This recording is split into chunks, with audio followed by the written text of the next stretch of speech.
Étudier la Bible, un podcast hebdomadaire pour approfondir la Bible, parole de Dieu. Bonjour à tous, on est toujours dans Josué chapitre 8, on va terminer cette semaine ce chapitre. On va regarder Josué qui va lire les bénédictions et les malédictions sur les monts Ébal et Garizim. Alors rappelez-vous ce qu'on avait vu précédemment, Josué le peuple avait conquis la ville d'Aï, à présent le conducteur d'Israël va accomplir un ordre délivré par Moïse, c'est-à-dire de rappeler au peuple les commandements de Dieu et les bénédictions et malédictions qui en découlent. Alors on va lire 5 versets, ou plutôt 6, c'est dans Josué chapitre 8, versets 30 à 35. Alors Josué bâtit un autel à l'Éternel, le Dieu d'Israël, sur le mont Ébal, comme Moïse, serviteur de l'Éternel, l'avait ordonné aux enfants d'Israël, et comme il est écrit dans le livre de la loi de Moïse. C'était un autel de pierre brute, sur lequel on ne porta point le fer. Ils offrirent sur cet autel des holocaustes à l'Éternel, et ils présentèrent des sacrifices d'action de grâce. Et là Josué écrivit sur les pierres une copie de la loi que Moïse avait écrite devant les enfants d'Israël.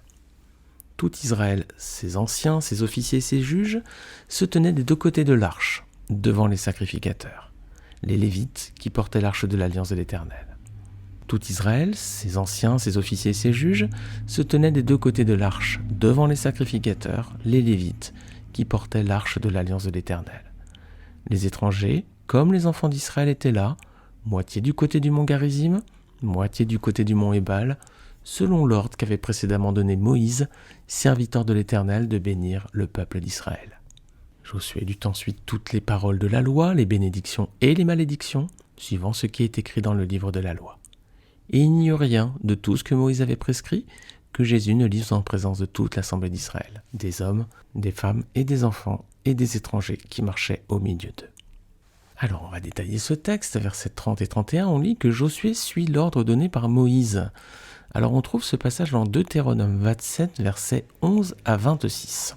On va relire ce passage, Deutéronome 27, versets 11 à 26. Le même jour, Moïse donna cet ordre au peuple. Lorsque vous aurez passé le Jourdain, Siméon, Lévi, Juda, Issachar, Joseph et Benjamin se tiendront sur le mont Garizim pour bénir le peuple. Tandis que Ruben, Gad, Aser, Zabulon, Dan et Nephtali se tiendront sur le mont Ébal pour prononcer la malédiction. Les Lévites prendront la parole, ils diront d'une voix haute à tout Israël. Maudit soit l'homme qui fait une sculpture sacrée ou une idole en métal fondu, horreur aux yeux de l'Éternel, œuvre des mains d'un artisan, et qui la place dans un endroit secret. Et tout le peuple répondra « Amen ». Maudit soit celui qui méprise son père et sa mère, et tout le peuple dira « Amen ». Maudit soit celui qui déplace les bornes de son prochain, et tout le peuple dira « Amen ». Maudit soit celui qui fait égarer un aveugle dans le chemin, et tout le peuple dira « Amen ». Maudit soit celui qui porte atteinte aux droits de l'étranger, de l'orphelin et de la veuve. Et tout le peuple dira « Amen ». Maudit soit celui qui couche avec la femme de son père, car il soulève la couverture de son père. Et tout le peuple dira « Amen ». Maudit soit celui qui couche avec une bête, quelle qu'elle soit. Et tout le peuple dira « Amen ». Maudit soit celui qui couche avec sa sœur, la fille de son père ou de sa mère. Et tout le peuple dira « Amen ». Maudit soit celui qui couche avec sa belle-sœur. Et tout le peuple dira « Amen ». Maudit soit celui qui frappe son prochain en secret, et tout le peuple dira « Amen ».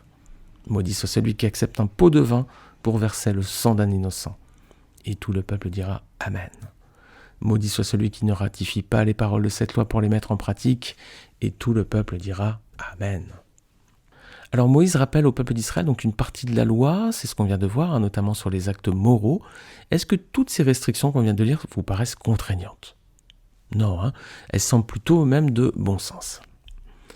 Alors, on va regarder maintenant les bénédictions qui découlent de l'observation de cette loi. Donc, c'est Deutéronome 28, versets 1 à 14. On va lire ces versets parce qu'ils sont tellement magnifiques. Deutéronome 28, versets 1 à 14. Voilà ce que le Seigneur promet à ceux qui obéissent à sa parole. Si tu obéis à l'Éternel ton Dieu, en respectant et en mettant en pratique tous ces commandements que je te prescris aujourd'hui, l'Éternel ton Dieu te donnera la supériorité sur toutes les nations de la terre. Voici toutes les bénédictions qui se déverseront sur toi et seront ton lot lorsque tu obéiras à l'Éternel ton Dieu. Tu seras béni dans la ville et dans les champs. Tes enfants, le produit de ton sol, les portées de tes troupeaux, de ton gros et de ton petit bétail, tout cela sera béni. Ta corbeille et ta huche seront bénies. Tu seras béni à ton arrivée et à ton départ. L'Éternel te donnera la victoire sur les ennemis qui se dresseront devant toi. Ils sortiront contre toi par un seul chemin, et c'est par 7 chemins qu'ils fuiront devant toi. L'Éternel ordonnera la bénédiction d'être avec toi dans tes greniers et dans toutes tes entreprises. Il te bénira dans le pays que l'Éternel ton Dieu te donne. Tu seras pour l'Éternel un peuple saint, comme il te l'a juré, lorsque tu respecteras les commandements de l'Éternel ton Dieu, et que tu marcheras dans ses voies. Tous les peuples de la terre verront que tu es appelé du nom de l'Éternel, et ils auront peur de toi. L'Éternel te comblera de biens en multipliant tes enfants, les portées de tes troupeaux, et le produit de ton sol dans le territoire qu'il a juré à tes ancêtres de te donner. L'Éternel t'ouvrira son bon trésor, le ciel, pour envoyer au moment voulu la pluie sur ton pays et pour bénir tout le travail de tes mains. Tu prêteras beaucoup de nations et tu ne feras pas d'emprunt. L'Éternel fera de toi la tête et non la queue, et tu seras toujours en haut et jamais en bas, lorsque tu obéiras aux commandements de l'Éternel ton Dieu, que je te prescris aujourd'hui, pour que tu les respectes et les mettes en pratique. Et lorsque tu ne t'écarteras ni à droite ni à gauche de tous les commandements que je vous donne aujourd'hui, pour suivre d'autres dieux et les servir. Quelle liste, mes amis, incroyable. Est-ce que ces bénédictions vous semblent bonnes ? Ah oui, vraiment, elles sont même excellentes. Et est-ce qu'elles sont nombreuses ? Ah oui, vraiment, elles sont très nombreuses aussi. Le Seigneur a dit qu'il allait tout bénir. Notre foyer, notre maison, nos enfants, nos familles, nos vies. Magnifique. C'est vraiment tout ce qu'on pourrait souhaiter pour des vœux de nouvel an, clairement. Qui n'a pas envie d'être heureux, les amis ? Qui n'a pas envie d'être heureux ? Eh bien, la Bible nous dit, voilà, pour être heureux, il suffit d'observer la parole de Dieu. Et le Seigneur promet de magnifiques et de nombreuses récompenses. Alors, pour les malédictions, je vous invite à lire Deutéronome 28, versets 15 à 69. Je ne vais pas les lire parce que là, ce serait trop long. Et on est dans un format podcast, on dépasserait largement les 20 minutes. Alors, je vous invite à faire une pause encore une fois sur ce podcast. Et puis, à regarder ce passage, donc Deutéronome 28, versets 15 à 69. Qu'est-ce qui frappe par rapport à la liste des bénédictions lue précédemment ? C'est que la liste des malédictions est bien plus grande. Les bénédictions, c'était 14 versets. Les malédictions, c'est 54 versets. Alors, il y a une disproportion, clairement. La liste des punitions est bien plus grande que la liste des récompenses. Alors, est-ce que l'Éternel est trop dur selon vous ? Est-ce que vraiment Dieu est dur, là, méchant 54 versets de malédiction et 14 seulement de bénédiction ? Ben non, c'est qu'en fait l'Éternel veut combler vraiment de ses grâces. Ceux qui le craignent et qui gardent ses commandements, les 14 versets qui contiennent les bénédictions sont merveilleux, sont magnifiques, sont incroyables. Ils nous montrent vraiment l'amour de Dieu pour ceux qui le craignent et qui veulent vraiment faire sa volonté. Mais en même temps, Dieu les avertit sur les conséquences de la désobéissance. Il veut vraiment nous prémunir de la chute. Il veut prémunir ceux qui seraient tentés de s'éloigner de lui. C'est ce qu'on appelle ici, les amis, la crainte de Dieu. Il y a une vraie différence entre la peur et la crainte. Craindre quelqu'un, ça n'empêche pas de l'aimer. On peut simplement craindre sa réaction si on a un mauvais comportement envers cette personne. En revanche, avoir peur de quelqu'un, c'est penser que quelqu'un pourra avoir une attitude mauvaise à notre égard sans raison. Je prends un exemple avec nos parents. Rappelez-vous, quand on était petit, on n'avait pas peur d'eux, mais on avait la crainte de nos parents. C'est pour ça qu'on ne faisait pas de bêtises. Enfin, du moins en théorie, moi j'en faisais, je ne sais pas vous. C'est la même chose avec Dieu. Il ne veut pas que nous ayons peur de lui. En revanche, il veut que nous le craignions. Regardez, 1 Jean, chapitre 4, verset 18. La crainte n'est pas dans l'amour, mais l'amour parfait bannit la crainte. Car la crainte suppose un châtiment, et celui qui craint n'est pas parfait dans l'amour. Voilà, si nous avons peur de Dieu, c'est que nous ne le connaissons pas vraiment tel qu'il est. En revanche, si nous le craignons, c'est que nous connaissons vraiment quelle est sa volonté.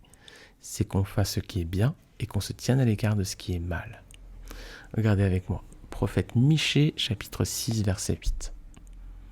On t'a fait connaître, ô homme, ce qui est bien. Et ce que l'Éternel demande de toi, c'est que tu pratiques la justice, que tu aimes la miséricorde et que tu marches humblement avec ton Dieu. Voilà les amis, n'ayons pas peur de l'Éternel, en revanche ayons la crainte de l'Éternel et faisons ce que le Seigneur attend de nous, c'est-à-dire que nous pratiquions la justice, que nous aimions la miséricorde et que nous marchions humblement avec notre Dieu. Alors on va s'arrêter à présent sur les caractéristiques de l'autel dressé par Josué. Regardez versets 31 à 33. En quelle matière est fait cet autel ? Ce sont des pierres non taillées, d'un autel de pierre brute sur lequel on ne porte à point le fer. Pourquoi selon vous ? Pourquoi des pierres non taillées ? C'est joli des pierres taillées, non ? C'est beau, une pierre taillée. Une pierre brute, c'est à l'état brut, c'est moins fin, c'est moins joli. Alors pourquoi est-ce que Dieu demande des pierres non taillées ? Tout simplement, qui a créé les pierres brutes ? C'est Dieu. Et qui a fait les pierres taillées ? C'est l'homme. Alors qu'est-ce qu'on peut en conclure ? C'est que si les pierres étaient taillées, ce serait joli, c'est sûr, mais ça voudrait dire que les hommes auraient besoin d'ajouter leur ouvrage à cet autel. Or, on est sauvé par grâce et pas par les œuvres que nous pouvons faire. Regardez ce que dit Éphésiens, chapitre 2, versets 8 et 9. Car c'est par la grâce que vous êtes sauvés, par le moyen de la foi. Et cela ne vient pas de vous, c'est le don de Dieu. Ce n'est point par les œuvres, afin que personne ne se glorifie. Voilà les amis, ce ne sont pas nos engagements dans les associations, l'argent que nous allons donner à l'église, ou même le service que nous rendons dans l'église qui va nous sauver. Non, c'est Dieu qui donne gratuitement le salut.